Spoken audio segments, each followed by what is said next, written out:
กินแซ่บกินนัวย้อนแม่ครัวนี่เด้อโอ้ได้บุญได้ไหมอ๋อคิดเป็นนะถ้าคิดเป็นถ้าคิดไม่เป็นก็ไปทั่วที่ทั่วแดนก็ต้มกันจังแม่นโอ้มีแต่แนวแซ่บๆไปออกแม่นอยู่บ่อยู่บ้านก็ได้มีกินดีปานนี้แม่นบ่มีฮอดปลาโกโก้พร้อมก็ต้มกันถ้วยสะใจในขนาดไม่ออกถ้วยเดียวได้อิ่มข้ามวันมาได้โอ้จะเป็นบุญเด้อไปออกบุญนะเป็นการบุญเด้อลำพังพวกเราจะมาต้องนึกถึงพระพุทธเจ้าเหมือนอย่างหลวงปู่ท่านบอกพวกเราอยู่ดีกินดีนอนดีใช้ชีวิตสะดวกสบายย่อนบารมีพระพุทธเจ้าเลยย่อนบารมีพระพุทธเจ้าลำพังบารมีพวกเราหนูไอ้เขาจะเอามาให้กินไม่ออก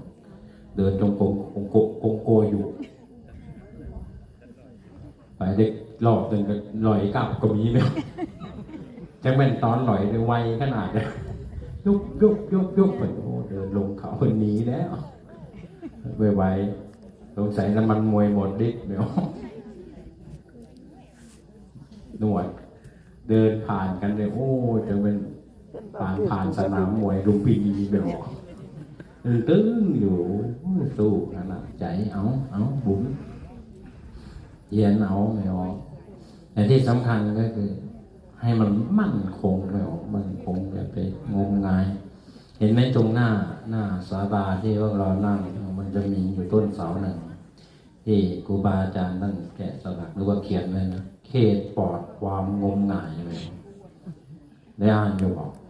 ถ้าอ่านไม่อ่านเดินผ่านซื้อเขตปลอดความงมงายได้ไหมอ๋ออาตมาโอ้เป็นคำสั้นๆแต่ความหมายมันลึกซึ้งนะไม่ออกลึกซึ้งเห็นครูบาอาจารย์นั่นมีจุดมุ่งหมายนี่มั่นคงไม่แอบยิงเอาสิ่งอื่นมายั่วย้อมมอมเมาพวกเราอย่างนี้แม้กระทั่งผู้บวชในพระศาสนานี่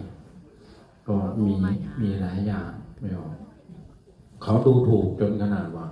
พระอรหันต์ในหาในลาซาด้าก็ได้ไม่ออกโอ้เป็นมันหาง่ายปานนั้นไม่ออกเขาพูดเย้ยหยันเนี่ยเขาพูดเย้ยหยันพฤติกรรมผู้ที่บวชเข้ามาทำลายเกียรติพระพุทธเจ้ามานำพาไปต่างๆนานาไม่ออกย้อนมาอาจจะเป็นเพราะว่าเหมือน